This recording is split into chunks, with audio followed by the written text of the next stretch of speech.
ป้องกันเพื่อลดความเสี่ยงต่ออาการป่วยที่รุนแรงแพทย์หญิงจุไรวงศ์สวัสดิ์นายแพทย์ทรงคุณวุฒิโฆษกกรมควบคุมโรคเปิดเผยว่า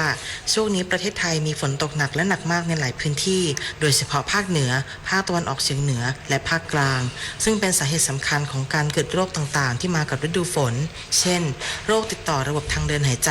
โรคทางเดินอาหารและโรคที่เกิดจากการสัมผัสเช่นโรคมือเท้าปากจะพบการเพิ่มสูงในช่วงฤดูฝนรวมทั้งยังมีโรคไข้ฉี่หนูและไข้ดินที่มากับน้ำท่วมจึงเน้นย้ำให้ประชาชนป้องกันการแพร่เชื้อและปฏิบัติตามคำแนะนำโดยผู้ป่วยโรคระบบทางเดินหายใจ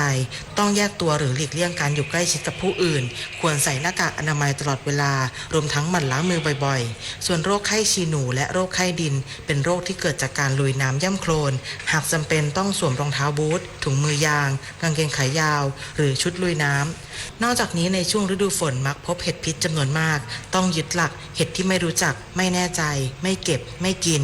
เช่นเดียวกับโรคไข้เลือดออกต้องเฝ้าระวังยุงลายจัดการสิ่งแวดล้อมรอบบ้านไม่ให้เป็นแหล่งเพาะพันธุ์ยุงลายชวิสาปทุมมารายงานจังหวัด101แจ้งเตือนเฝ้าระวังลำน้ำชีล้นตลิ่งในพื้นที่เสี่ยง8อำเภอกองอำนวยการป้องกันและบรรเทาสาธารณภัยจังหวัด101รายงานสถานการณ์ลำน้ำชีว่าระดับน้ำมีแนวโน้มเพิ่มสูงขึ้นอย่างต่อเนื่องจากการตรวจวัดที่สถานีหลักทั้ง3แห่งได้แก่บ้านม่วงลาดอำเภอจังหารบ้านทวัดดินแดงอำเภอทวัดบุรีและบ้านท่าสะแบงอำเภอทุ่งเขาหลวงพบว่าระดับน้ำอยู่ต่ำกว่าตลิ่งเพียงเล็กน้อยและยังคงมีแนวโน้มสูงขึ้นทั้งนี้มีพื้นที่เสี่ยงที่ต้องเฝ้าระวังอย่างใกล้ชิดรวม8อำเภอได้แก่เสรภูมิพนมไพรทวัดบุรีอาจสามารถโพชัยจังหารเชียงขวัญและทุ่งเขาหลวงในช่วงวันที่8ถึง13กันยายนนี้จึงขอให้ประชาชนที่อาศัยอยู่ในพื้นที่ลุ่มต่ำริมแม่น้ำทั้ง8อำเภอเฝ้าระวังติดตามประกาศของทางราชการอย่างใกล้ชิดพร้อมเตรียมความพร้อมในการอพยพและเคลื่อนย้ายสิ่งของหากเกิดสถานการณ์ฉุกเฉินอุดมลักษณ์สายสมบัติสวท101รายงานจบข่าวยุทธพรบานเย็นอ่านรับฟังข่าวครั้งต่อไปเวลา 10 นาฬิกาครับติดตามข่าวที่นำเสนอไปแล้วได้ที่ www.thainews.prd.go.th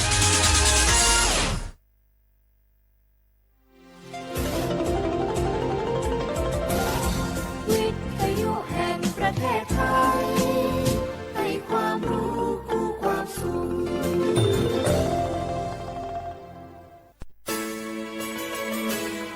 สถานีวิทยุกระจายเสียงแห่งประเทศไทยจังหวัดเชียงใหม่ AM 1476 กิโลเฮิรตซ์สถานีวิทยุภาคภาษาชาติพันธุ์แห่งเดียวในประเทศไทยที่มีความทันสมัยเชื่อถือได้สร้างอัตลักษณ์กลุ่มชาติพันธุ์สู่สากล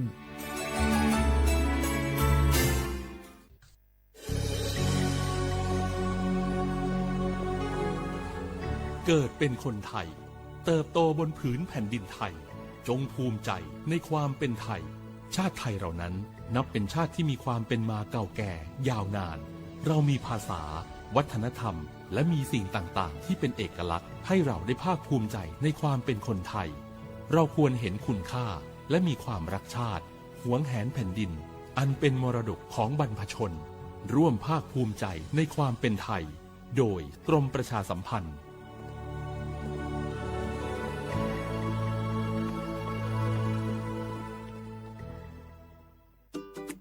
เมียปี้ประจันข้างบ้านนะอยู่ดีๆเข้าห้องยาห้อง1669ไปปูนละโอ้เป็นไอ้ยังนักก็เห็นหลานเปิ้นบอกว่าป้าแกเป็นความดันโลหิตน้ำตาลตกวันนั้นยังหันไปบกยาอยู่เลยก่อนหน้าว่าป้าจันเป็นไอ้ยังบ่ทราบไปหาหมอนั้นนะปี้ยังน้องนะบ่เคยไปตรวจเช็คสุขภาพเลยเริ่มกลัวแล้วว่าจะเป็นโรคอะไรยังก็ใจเย็นๆปี้ว่าต่างที่ดีเฮาต้องไปตรวจสุขภาพเปิ้นมีโปรแกรมนัดตรวจผู้ปีไปตรวจจะได้รู้ว่าเฮามีความเสี่ยงเป็นโรคอะไรอย่างพ่องรู้ก่อนจะได้เตรียมตัวก่อนรักษาก่อนบ่ต้องมานั่งกังวล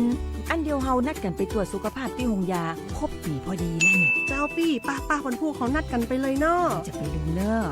ตรวจสุขภาพประจำปีสิ่งดีที่ควรทำรู้ก่อนเตรียมตัวก่อนเพื่อเข้าสู่ช่วงสูงวัยอย่างมีคุณภาพดอปูแบบปากญอโพนเมบาสะสุออมมืออเลวิทยุกลือลอกอจเตเวกีแมตตอนยาอีบอบบาเนบากะกเลนตาพิตามาตาพิออมมาออจเตกว่าก็ได้และสนใจโฆษณา เนื้ออดจัดสิกว่าสวทเชียงใหม่เบอร์โทรศัพท์053-276-068 เมตเมบะ092-246-8579 เซทอมโบลอ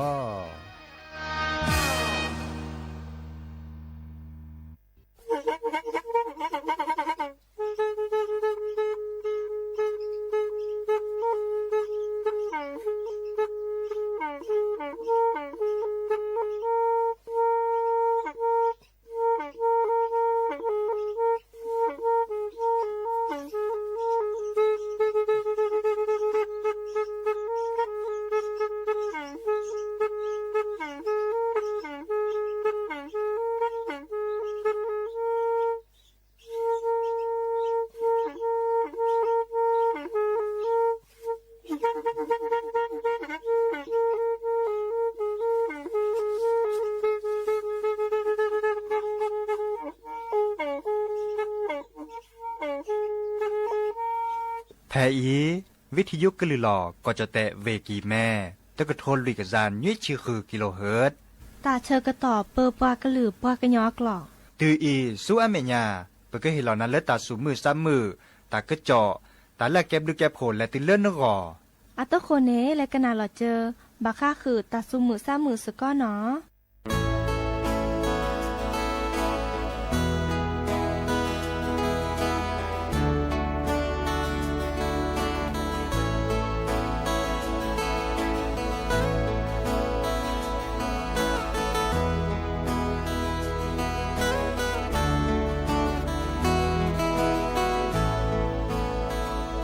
ว่าท้อโคดอเนตาเลว่าเลยเกลาดาเวว่าท้อโคดอเนตาดีว่าเลยซออีอาตาวี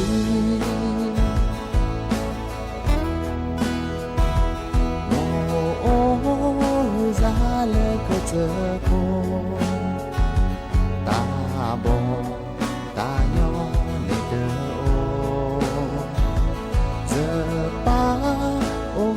ซาเลยก็เบเจอกี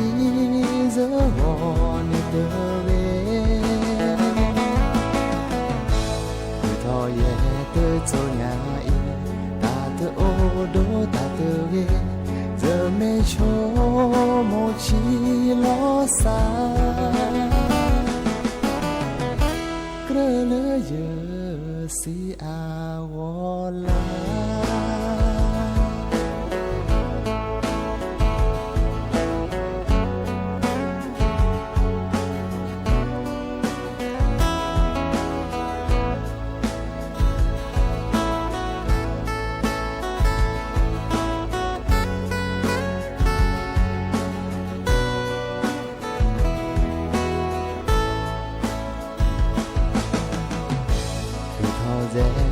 โจญาอีตาเตโอโดตาเตเกเยไม่โชโมชิลอสากระเลเยสีอาวลา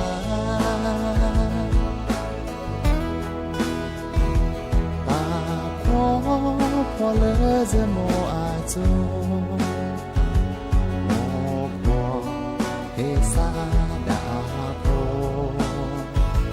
เมเตนอเลโชโมตาเซวาเกจอเปอาเจอีเบเนเนซาเมเซวอคือเนสีเดชอเทวอคือ那水的潮气。เ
เนาะเดอุมุโชเปอร์ดอปูแวมุราพาติพือพีปราโดกนาตาโพเปปรากะลือปรากะญอก็กันเนาะตาตะนิญาอีเจตเนเฮเตตาซิโซโดบาดอปูแวเนาะจะกบาเลโอโพยาเมเกปือพอมลายเมเกบาเลโอโพคีกาเลดิแนวโคเนตาตะนีคินีไคเนเปคีกาเลเนก็ดอคันเนกะลือตะเนโตก็ดอปูแวซิโซโดบาบาชาจะก็แทกต่อผ่าเลปอลึบเรือตะกุบักกุเซียนตา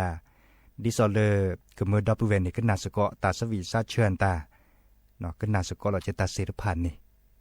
ไม่มีตาดีกุดีกาตาก็จอนตาก็จอบาเมไม่เตเนก็บาเมตาก็จอละสอบกันเดดิซอเลอัดลือตาขี้เจมาซาเลเนจะเนาะดีนาโคนี่เดก็นาเราเจอเลตาเลจะก็แทกต่อผ่ากันนะตากุบักกุเซอับเรือพวนตาโอดาอาเมียจ่าเจเนาะโอเดตาสวีซาเชิญตาและก็นาสกอเนาะก็นาสกอกะยอตากาเคดีกุดีกาเดจะเตเตดิบาเนาะเมวดาจอดอคันจะกะลือเนาะบอบะสิญญาคือดับปูเวดีอีก็นาสกอเกและซัวเมญญาปาเนาะ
ราพัตตีเนาะเดดับเบิลแวมือราพัตตีปราโดกนาตาโพเปปรากะลือปรากะยอกก็กันเนาะตาดิญาอีกเฮเตสิญญากุนาบาคาคือเลตะกุบากุเซเนาะดิโซเลปาเรบาคาคือเลจดแต่อากวเตเวดาเลปะออกกำลังกายเนาะดิโซเลปากญอตาเดดิโซปาเรโลโคโลแควกมาดิเลเลปรีบบานตาเกเรจะนี่เนาะเดอาจจะมีเทตาอตาอบะเนาะตาเสรพาย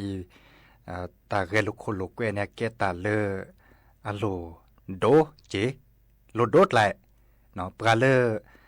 ดิโซออกกำลังกายทอโบเนี่ยเรียบบาเรเตเจเจมาดามีเรจากเรดิโซเมอชวดเคลียนตาเรนดอลเลปราเลตนี่ออกกำลังกายบะชมมือโชเกียนตาเนี่ยโชเกียนป้อนยอบะเนาะมีปราเลตัวป้อออกกำลังกายเนาะแค่เนาะขอบะในบาเลโชเกียนตายอดเจมาซานิจะเนาะเดี๋ยวนี้เนี่ยโคเนี่ยบาก็คือเลปราออกกำลังกายเนี่ยอันนั้นก่อนเนี่ยเก็บลูกเก็บโขนเลยปกจะเต่ามูเนาะเก็บลูกเก็บโขนบาเตลเต่ามูเนาะเต่ามูได้มีเท่าเต่าชวดเลียเนาะเก็บลูกเก็บโขนแล้วเต่ามูดับลือลามีเจทื่อถอไปด่าโดเตอร์มีบาก็คือเลเต่าชวดเลยอีกคาเดนสิญญาเกก็เตอหรอนอมือกับพัติพื้พีปลาเลอเกลโคโลเกออกกำลังกายแก่เนี่ยรอคอตละมือฮัลลอคอตละเมเกเทมือฮัลลอคอตละเมเกเนาะอันนี้ในเก็บปลาเลออาริยบาเกเนาะคิมิดมีอาเก็บหรือเก็บโคเลบาก็คือเลอเปเต่ามูเลออันตากาเลอออกกำลังกายเกดอลเลกีฬาได้จากนี้เนาะโทมวยเมเกสุดลามมอต้อเมเกต่อตะปิลิโปโลและเทนนิสเมเกเนาะแต่มีกันได้จากเกปก็เล็กกีฬาจากนี้เนาะเดบัดนอนเลอภาษุภาษาเลอคือเรโลมุนนอเดเลติเลออเมเลซอทอติเลอเนเกเลอตัวแทนระดับจังหวัดเมเกเนาะและเกเลตัวแทนเลอดิซอเบเตทีมชาติมีเรอันนี้เนี่ยเต่ามูเนี่ยเรก็กันหรอกว่าเลยกว่าเกเนี่ยอะไรเรก็กันเนาะเมวดาประเหตุตลดโดเนาะดิซอเลอประแก้คนนานตาเนี่ยเหตุตลดโดเนาะปลาเลอและแกนักกีฬาทีมชาติได้จากนี้อะไรเกเลอปะก็ฮิลลอนี่อัตตาเป็นเนาะบักก็คือแล้วแกแยซ่ามีเรเนาะแกซื้อโพมีเรว่าเลยดิซอส่วนมีญาปาเดก็เหนียวบาดจุบึกขอนแลแล้วกว่าช่วยเราก็จะเซเนาะกว่าช่วยเราก็จะเต่ามูเนาะลือออกพ่นลือออกมาเซจะนี่เนาะเดี๋ยวในคันในบาก็คือเลประเทศแรกเรเดอปะตาอมูดิเนเนาะก็แก่ทอข้าราชการตาจะนี่เนาะแร่ดอกกีฬานี่มาจากเลยบาดจุบึกขอนแลแล้วดิซอก็แก่ข้าราชการแก่ทอซื้อโพแก่ทอรีบโพตาจะนี่เนาะอันนี้โอเวดะจะกาบเอารามุเนาะที่มีแต่มีบักก็คือเลปาเกดอกกีฬาเนี่ยเทวดากีฬาเนี่ยเนาะกรอกขาเลตามุตตาจวยเสจเนาะปากกดาต้านภัยยาเสพติดเนาะนี่คันนี้สิ่งเสพติดคอมมูลตามุตตาจวยเนาะเมซีเมเกเมตามุตตาจวยหมดทุเมเกตาดีกูดีกาเมเกปรับพอดีพอสารเล่นๆก็ว่ากีฬาก็มือนี้เนี่ยไม่เหตุตลอดเลยปากดอกกีฬาจันนี่เนาะเลยปาออกกำลังกายได้จันนี่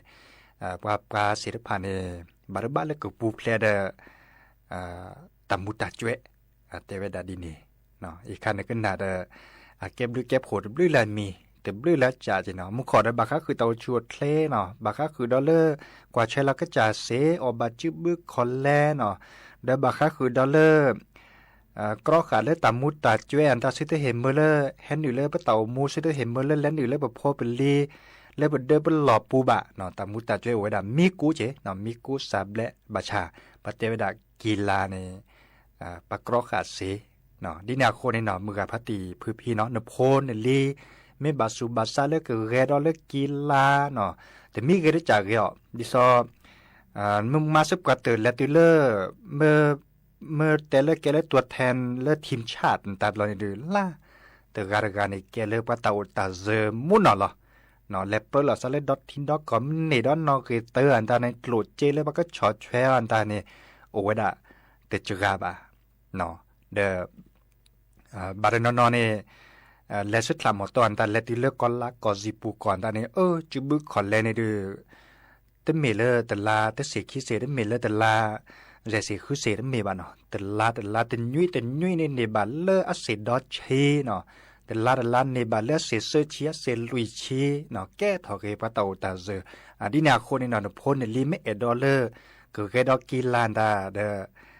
นึกชอแชไม่เซมบะชอแชเนาะตบะกรอข่าวเบาชอแชคือก็เติบเพลนมาเซเนาะมือนี้เนี่ยมีมาเวดามุสิมุนเนาะในตบะเนี่ยตัวกว่าแชกันในเขียนตาเซวดาแลพลูโจเนาะอดีตโดนให้โอวดาคือทอบาร์นเนาะแต่ดาปะจดเตโพปะก็เจอโคโพเนาะและตือบากาโลโตเจโตเริ่มมาโลดาบะอดีตโดเวดาคือทอเนาะปะก็เจอโคโพเนี่ยที่ซอเลเลติเล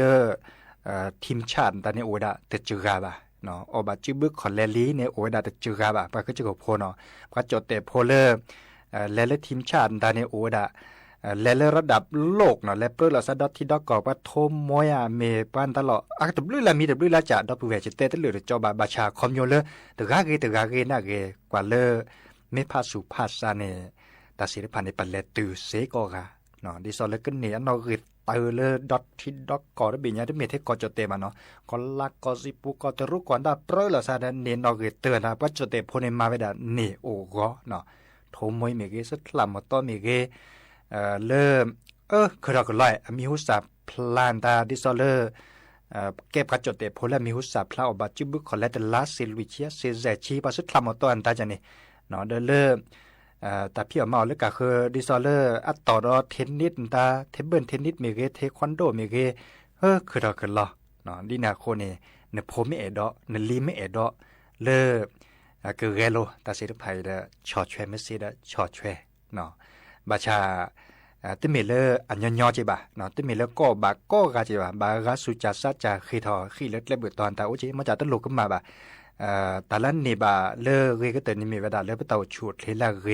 เนาะเดชอแชเฮเมเลโพลลีคือในตะกุบากุเซเลอับบาที่ขอตามันหลบพี่ขาเนาะดิซอเลกรอขาสก็เจตามุตาเจเซเจ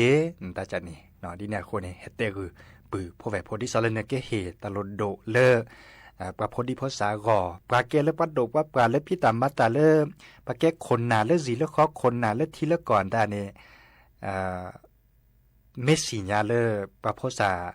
ตะกาเกตะกุบากุเซโอสิรพายอาร์กิเล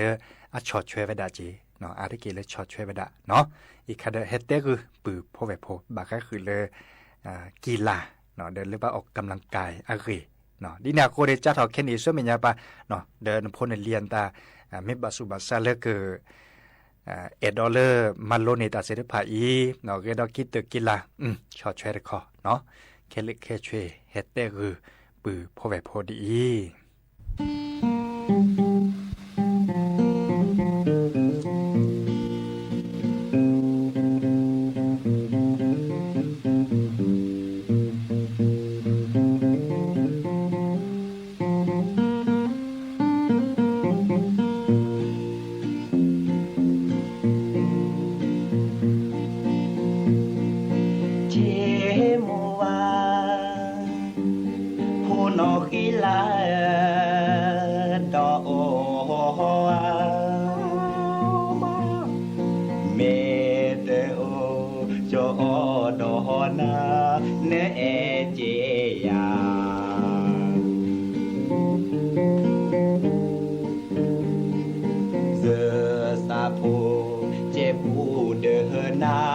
และเน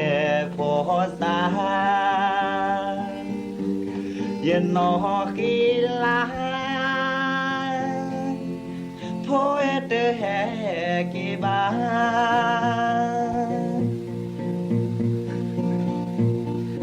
จะเกิดเชนอก็นานอกีลานาชูโพอาหากลาเนเสญาเซเชนอโอโคเซนาเทดาเตหา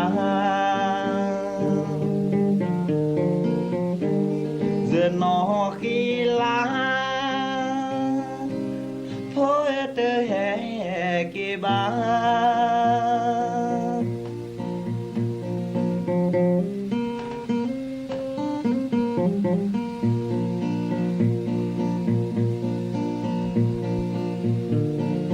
giờ cơ chi nó khó na nó khi la ô con na chô po a cla ne se nya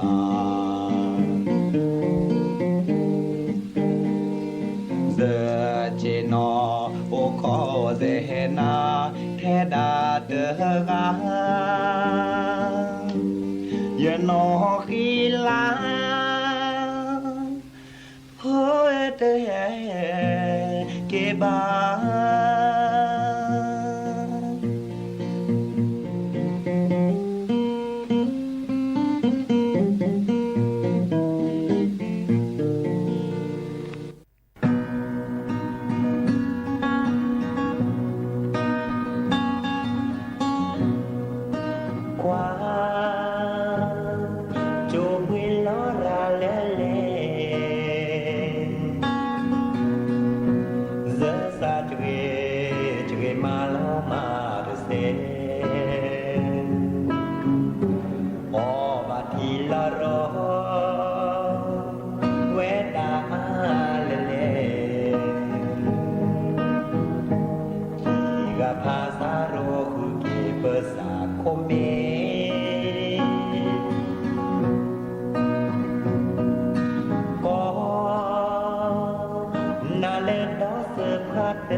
giờ cái mà đi lẽ mà đi ta sẽ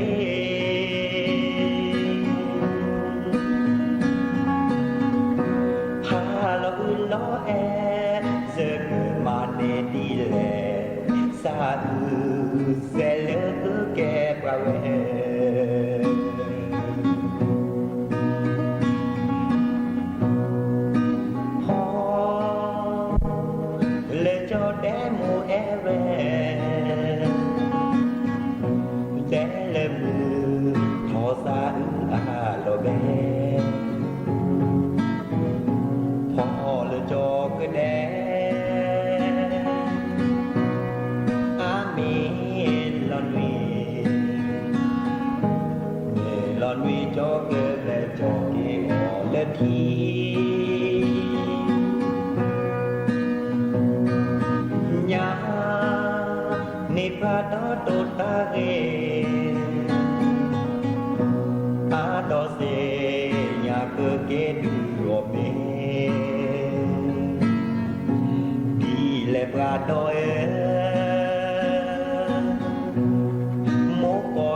bắt đầu bù về và lướt lên nha bắt đầu bù về khi vào mà đó thắp vào có đó ปื้อเนี่ยนะข้าวละสิถ้าข้าวละสิได้ห้าเหี่ยวข้าวละแล้วโจกบาขัวละได้สิข้าวละได้สิพอได้โอ้เราได้ดอได้ลามซ้ำอูเนี่ยถ้าปื้อเด้อข้าวละเด้อได้เฮ็ดดอกเวโจบาฮิดอก็เลยบาดอซีดอคอมือบาดอซีดอคอเล็กเวียไปฮิดอเวจอมาจากก็เลยบาดอซีดอคอเมื่อเลยบาดอซีเล็กเวียนี่คันตาดูตาคอมือบาดอซีดอคอเล็กเวียนี่เวจอก็ที่เลเตเวที่เลเตเวจอที่เตนะกูสิว่าบลาหัวข้าวเราเลยตาดอรัลลาจันนี่โอ้เราเลยตาดอรัลลามิซ้ำอูก็อาบลอนี่บลาปื้อชมมือเนี่ยเป็นชมมือดอซีดอคอลาเดจะเอ๋อดีเนี่ยเด้อจะเกณฑ์มากว่าเราว่าสาธิตที่นี่ชมมือดีกว่าที่อะเกเอ๋ก็สาธิตนี่บลานี่เนอะอะไรเลยหาอะไรขาเนี่ยตาคอได้ดูตาคอปะซีได้ดูนี่บลาอะไรเกอะไรเกล้าหาเตะดอซีดอคอได้เตะเลยตัวจะจำมั้ยจะข้าสีแบบว่าเพื่อจอกันดิเพื่อจอปะสีด้วยกันจะก็มาดิเล่จะสาวเลยปะก็ที่นี่เสียนี่จ้ะเดี๋ยวเลยก็เท่าต่อให้จะจำมั้ยเดี๋ยวนะปะดอซีดอกคนละรัสซีกว่าสันตัวข้าราเตะดิปะเล่ระบัวปะที่เล่เนี่ยเสียเดี๋ยวนะบลาเอาไว้จ่ออันนี้บลาชั่วโมงเลเตะแล้วจะไปจอดที่ดอซีดอกคอร์ชิเลเตะอะไรก็ว่าอย่างนั้นว่าชิเลเตะจะไปจอดอะไรเลวะเตะจอจะขาสีว่าไปจอดกันเดี๋ยวเลมาบีมาบูจะทำมั้ยก็แต่ไม่ที่จะบ้านมาก็มาเชื่อกันนี่ละเอาเป็นน้องอะไรหัวอย่างเตะแต่ผู้ป่วยแล้วก็ต่อจะเด็กนี่คลีเขาแบบไม่ที่นี่สิเนี่ยบางมาโก้บางมาเขียวแล้วก็ต่อจากที่เดี๋ยวเนาะเขาเวลาเดี๋ยวเล่เล่คิดว่าเวลาเดี๋ยวภาษาชนได้ละเวลาจ่อเดี๋ยวช่อหัวจั่วช่อบัวเวลาเดี๋ยว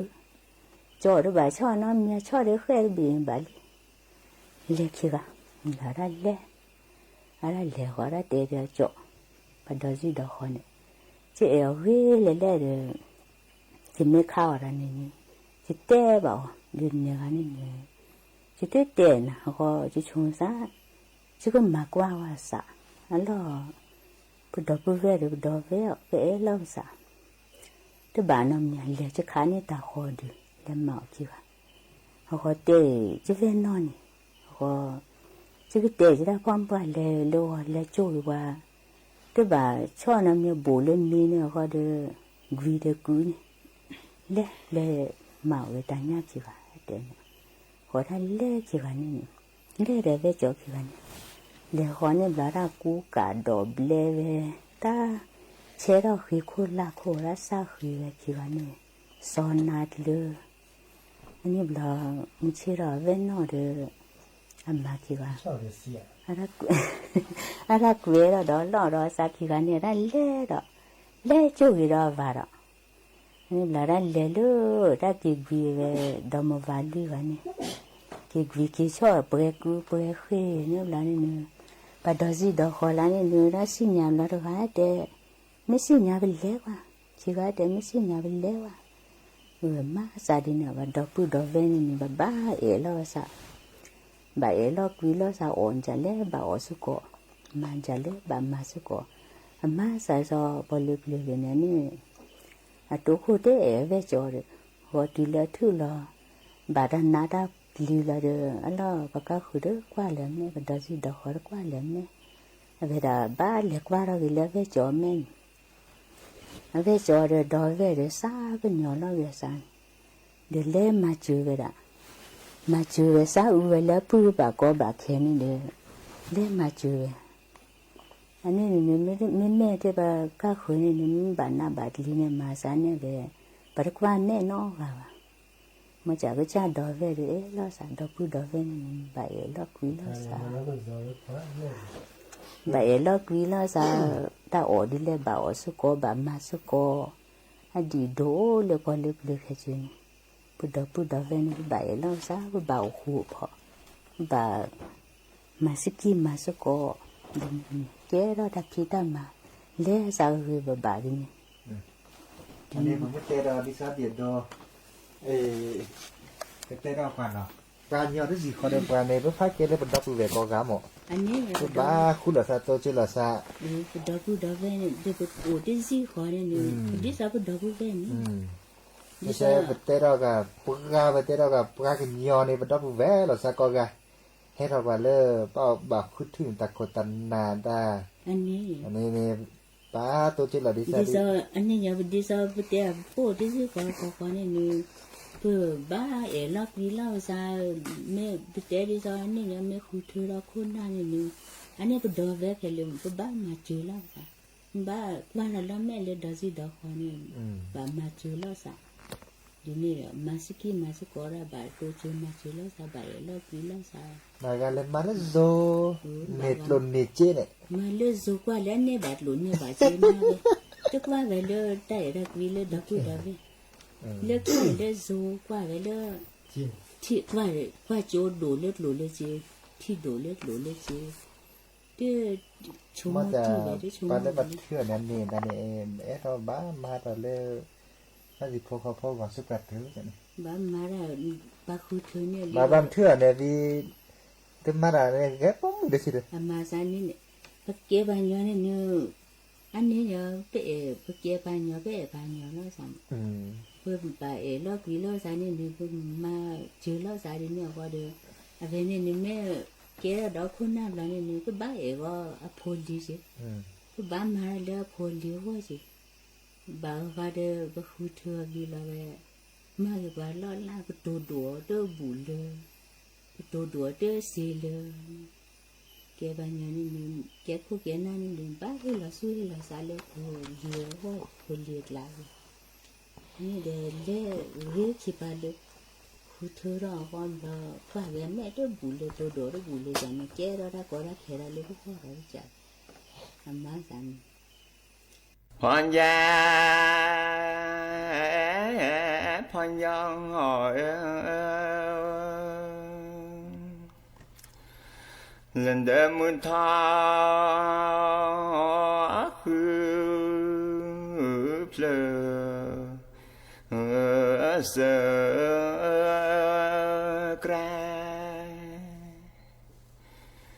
sơ cra lần đêm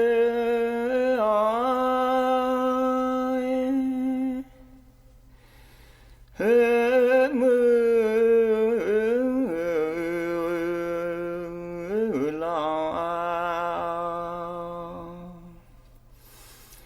lần đêm mưa lá khứ plơ sơ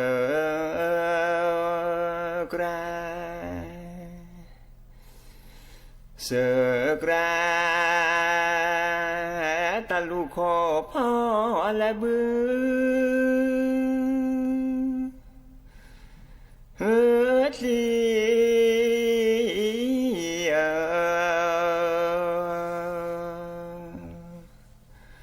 la bư kho pha de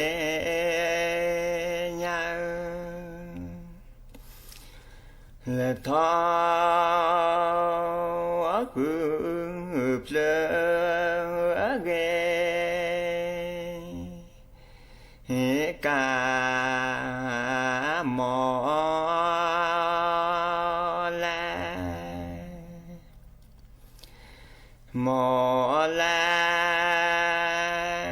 lo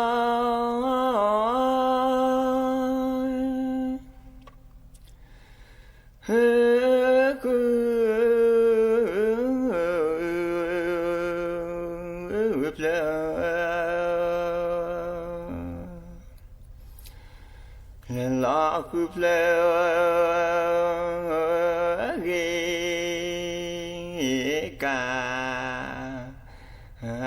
mò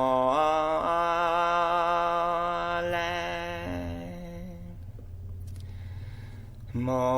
แลบะเมปราจีละเชอเลแซ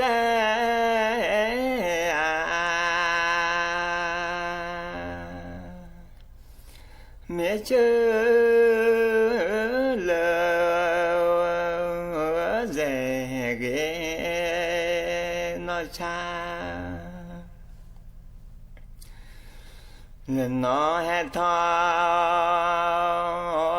สรีลือจาแซจาแซลจา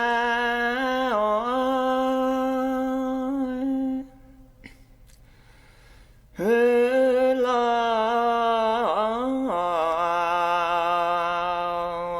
อีลจาลออีเอทูมอแซ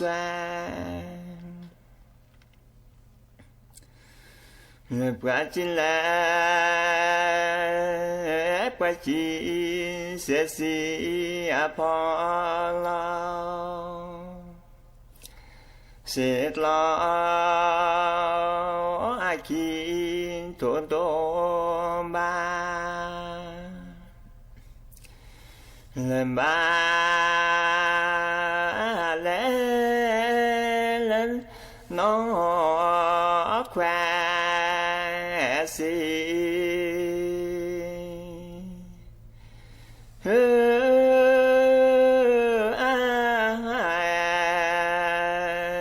ลาจาซู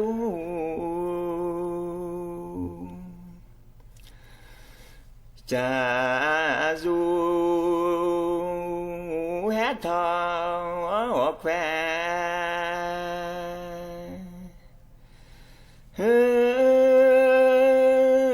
สู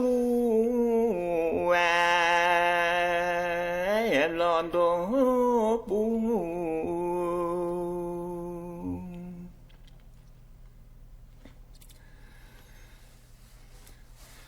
นอชอเลเลนอชอคิเตตาตุ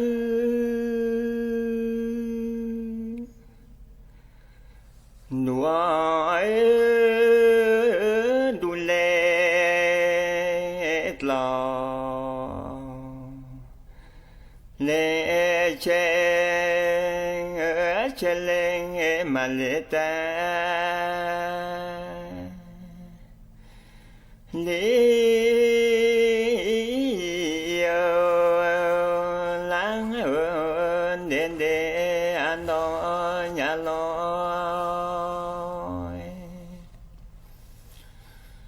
นอกูปองแวเลเลนอกูปองสาเกินดื้อซื้อ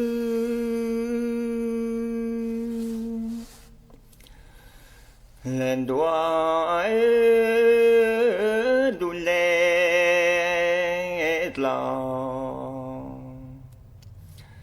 เลเชเลงมาเลตา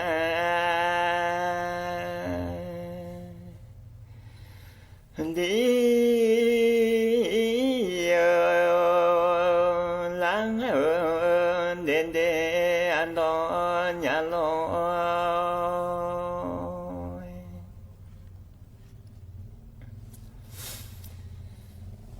ทอ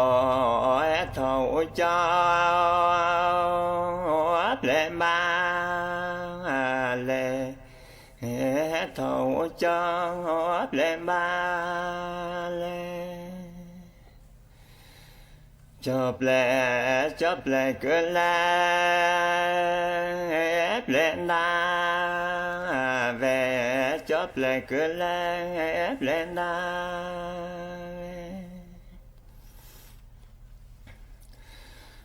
nỡ ta cũng na lẹ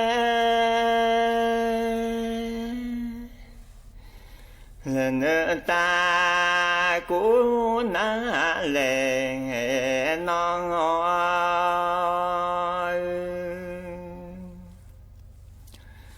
nó hè thọ đưa họ là nó hè thọ đưa họ đưa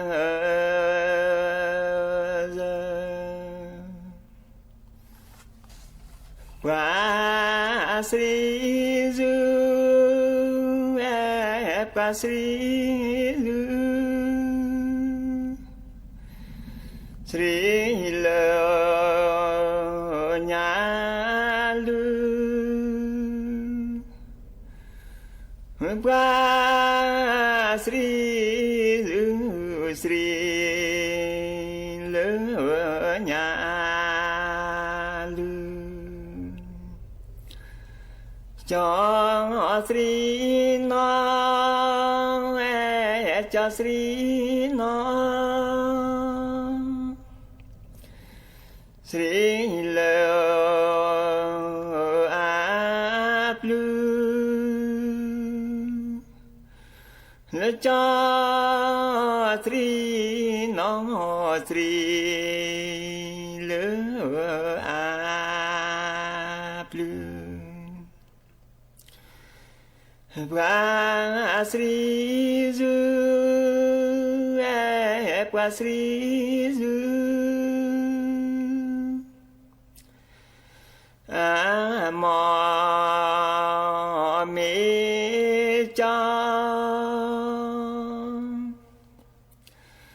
lớp qua sri dư mò mi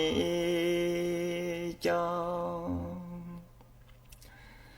hè lư nó hè lư nó ghi na ghi đó lẽ lư nó ghê nắng ghê đó nó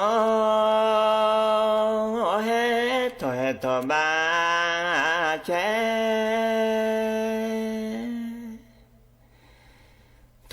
thọ mê tu nè qua lo che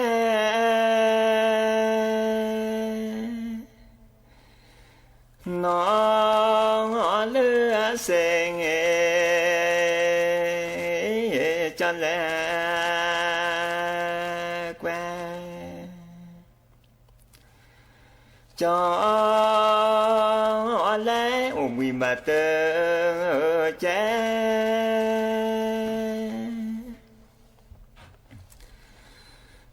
thọ mê tu nè qua lo che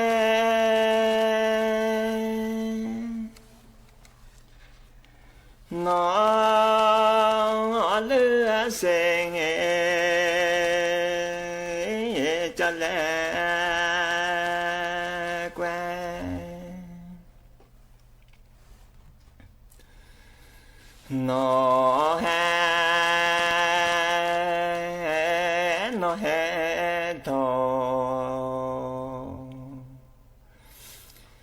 từ cả nhà thọ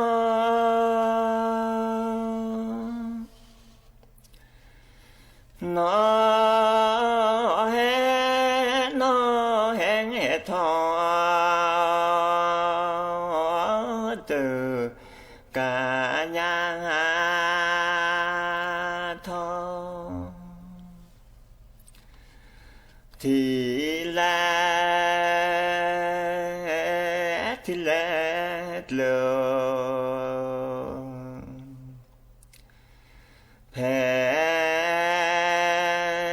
แลมอ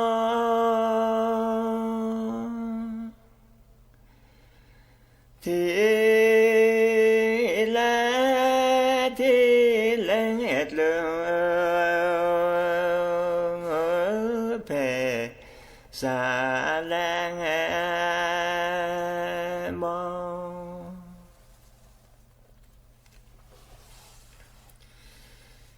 นอแฮ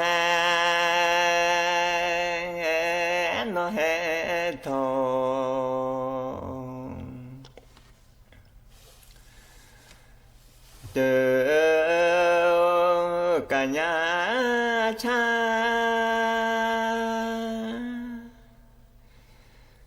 นอแฮนอแฮงทอ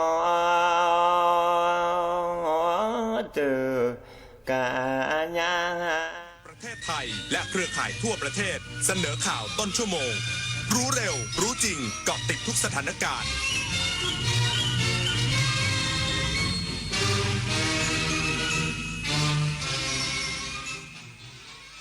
รับฟังข่าวต้นชั่วโมง 10 นาฬิกากับยุทธพรบานเย็นครับนายมาริสเงียมพงศ์กล่าวลาตำแหน่งรัฐมนตรีว่าการกระทรวงการต่างประเทศพร้อมฝากถึงรัฐบาลชุดใหม่ฟื้นความสัมพันธ์กับกัมพูชาอีกสักครู่กลับมาติดตามรายละเอียดครับ ไม่มีฟันกินอะไรก็ไม่อร่อยกระแสพระราชดำรัสพระบาทสมเด็จพระบรมชนกาธิเบศรมหาภูมิพลอดุลยเดชมหาราชบรมนาถบพิตรก่อให้เกิดโครงการรากฟันเทียมพระราชทานจากน้ำพระราชฤทัยที่ทรงห่วงใยราษฎรผู้สูญเสียฟันแต่ขาดโอกาสในการรักษาให้กลับมามีสุขภาพช่องปากที่ดีมีรอยยิ้มที่สดใสกินข้าวได้อร่อยรากฟันเทียมความสุขพระราชทาน อย่าตามไปนะโอนเงินก่อนตั้งแต่มีช่องทางออนไลน์ชีวิตง่ายขึ้นเยอะใจเย็นนะจะทำอะไรต้องเช็คข้อมูลให้รอบคอบมิจฉาชีพมันเยอะแล้วจะป้องกันยังไงล่ะไม่บอกไม่กรอกข้อมูลส่วนตัวที่สำคัญอย่ากดลิงก์ที่ไม่รู้แหล่งที่มาไม่ใช้ Wi-Fi สาธารณะ